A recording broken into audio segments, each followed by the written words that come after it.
Season 3 Battle Stadium. Share me your secrets. So the Pokemon Scarlet and Violet meta has been really rough. This is the hardest generation of Pokemon I have ever played, but now that Pokemon Home is updated, we are getting live Pokemon usage stats, which is going to be super helpful. So I want to give my thoughts as a peak rank 1 English player. If you enjoy the video, don't forget to leave a like, share with friends, and comment your thoughts down below.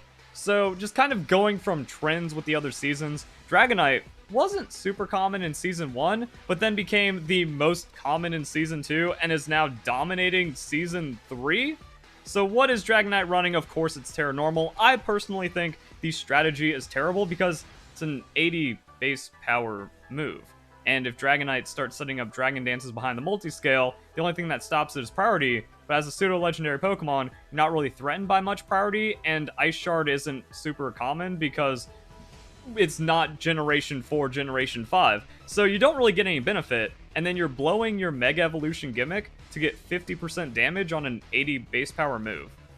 It just doesn't track or line up. But also, what we see with modern Pokemon is people don't want to put in the work. There's very little motivation or skill in team building, and then with rental teams, someone just posts a team, and then if it gets popular, everyone starts using it, and then that's going to kind of like dominate the game for a while. So one thing I really like about this is you can see all the predictable stuff and how to build around it and beat it. Like, I'm just looking at Dragonite, Iron Bundle, Roaring Moon, Golden Go, Fluttermane, and I'm thinking, wow, just any kind of modified Skarmory. Like, Blissey has been dumpstering Generation 9 for me, as long as you play it right, and it only gets better as you can like find different setup. Like an Iron Defense Pokemon and Calm Mind Pokemon just beats out most of the meta. Then you have to worry about Skeledirge, but that's why Fissure exists. So yeah, modified Skarmbliss, and then a couple other ideas. So you can use this to really kind of see what little tweaks your team needs, but as I've always said, when it comes to getting better at Pokemon, you just need to go out and lose. Don't feel bad about losing.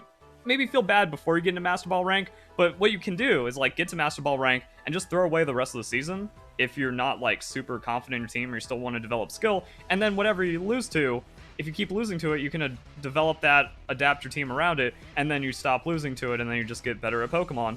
So yeah, the Pokemon I thought I was seeing a lot of are the common Pokemon. So there's not like any kind of crazy weird outliers or anything, which means just kind of keep playing consistently against it and you're going to win more battles. Now, there's always going to be RNG, there's always going to be unpredictability, especially with Terra types. Also just, you know, guess the correct moveset.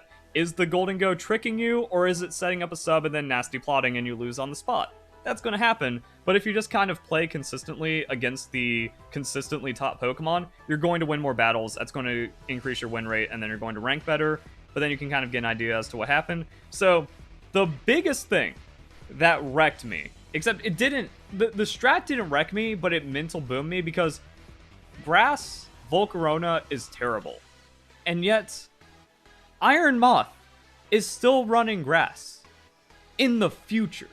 And I was not expecting it. Now, it's not like I made a serious misplay or it cost me the game on that. It was just so stupid to see, but it's backed up. It's not an outlier thing. People are just running Grass Iron Moth because it looks like Volcarona, even though it's a terrible strategy. And then you can also get an idea of where the meta's going, the movesets, what's popular. This thing is just trying to be a wall breaker. You look at the items, choice specs, into damage. They're trying to like boost the energy ball for triple stab, dazzling gleam for coverage, maybe some people running the overheat, trying to get that last little oomph in there, off-color Terra Blast, and then, yeah, very straightforward Pokemon with the Iron Moth. That's kind of how it's playing out. I saw a lot of Iron Valiant on teams, but no one really brought it against me, so I wouldn't know what it's going to do. And it's really nice to kind of have the idea of like, oh, I need to look out for this. Especially, yeah, you click on this, don't get timmied by the Destiny Bond. So the funny thing is that whenever I've gone up against a Gengar, since I've been playing against Generation 4, I'm expecting the Destiny Bond. Really, the only time it catches me off guard is if it, like, leads Destiny Bond and doesn't have a Focus Sash or something silly like that.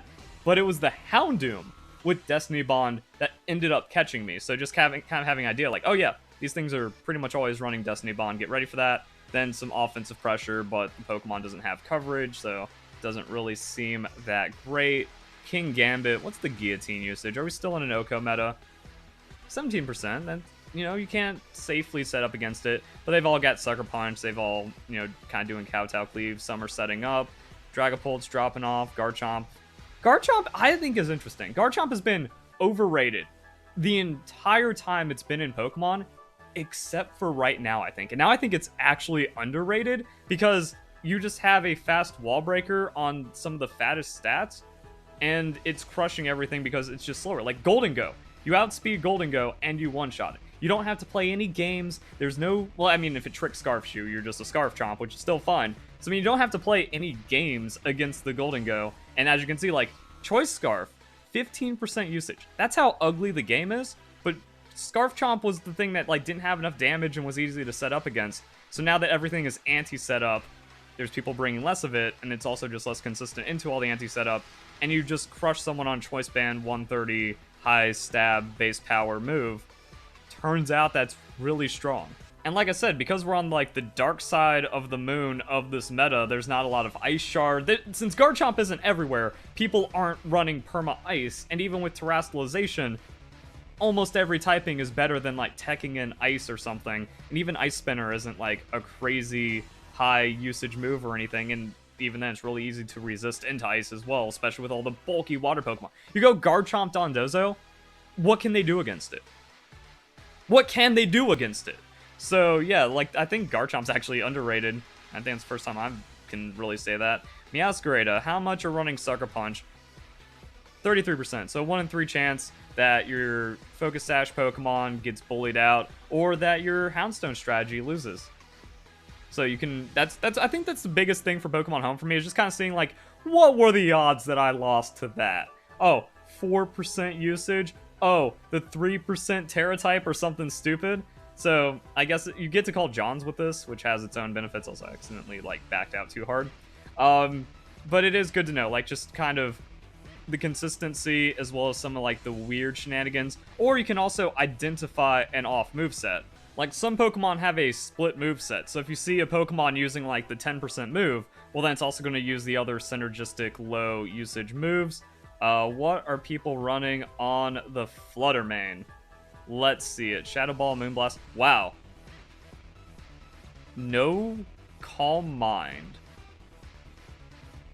Yeah, this meta's trash, and everyone is so bad. Like, Iron Bundle is not a good Pokemon. We've already been over this. Roaring Moon hasn't really done anything, and it's all just like Terraflying, Acrobatics to go into the booster energy. So it's like, yeah, we have insta activation and synergy, but this is kind of very one-dimensional strat, and it gets walled out by a lot. What is this going to do against an Iron Defensing Garganasalt that then goes into Terraflying? Actually nothing. What can Iron Bundle's non-existent coverage do into a dedicated special defense tank or a calm minding Pokemon? Nothing. It doesn't matter that Freeze Dry Hydro Pump hits everything neutral if you need the super effective damage to win, or you just get set up on.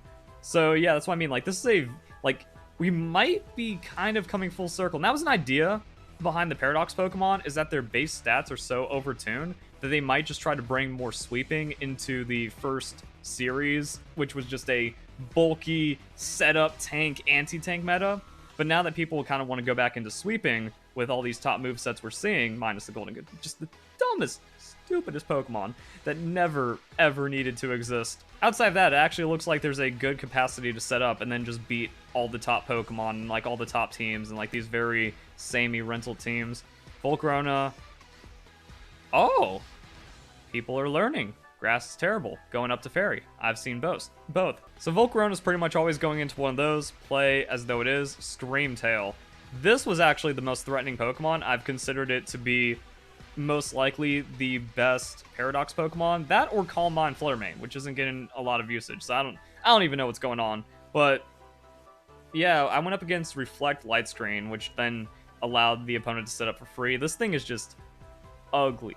It also has the fast Encore, so it can switch in and perma shut down a tank, which is just ugly. So this Pokemon is actually going to get like really scary and really annoying. It even has Mental Herb. That doesn't even sound good, but it fine.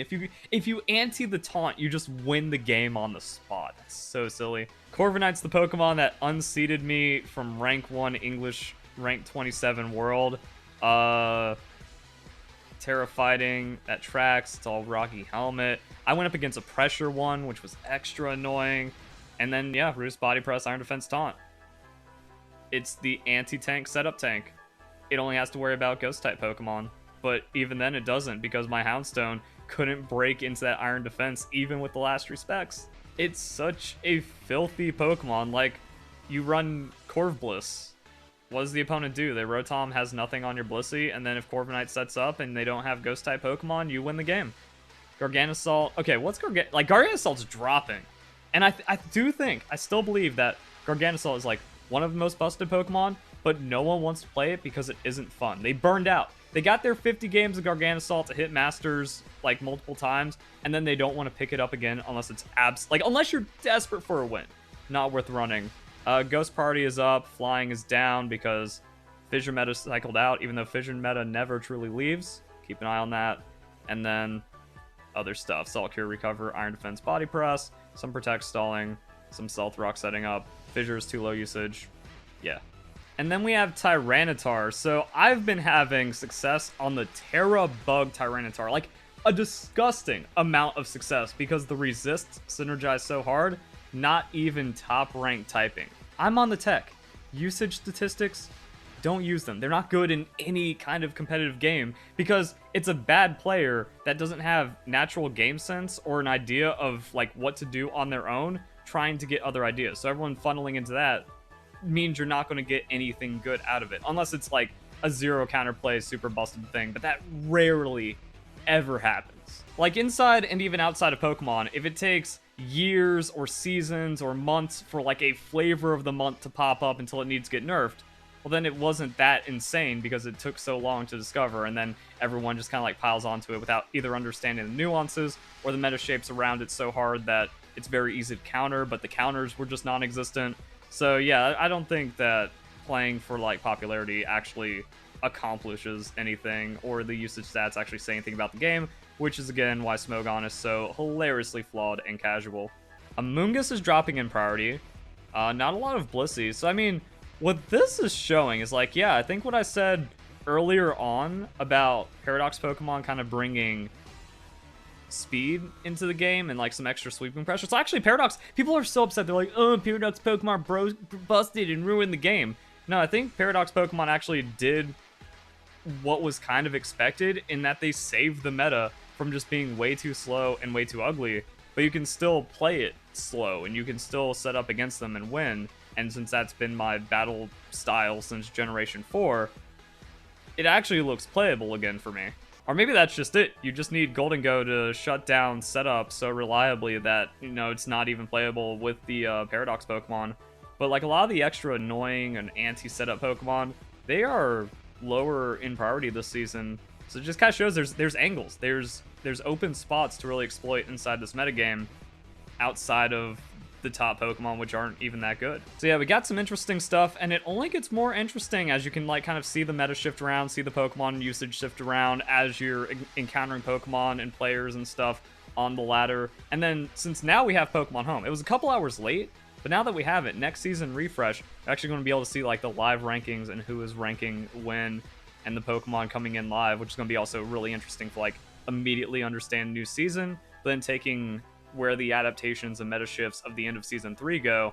So there's actually some fun here. Like, this makes the game a lot more understandable. It shows the ugly, but in revealing the ugly, it makes it feel less bad. And then overall, the game is feeling pretty cool with this. I think all this is a good thing. So hope you guys enjoyed the video.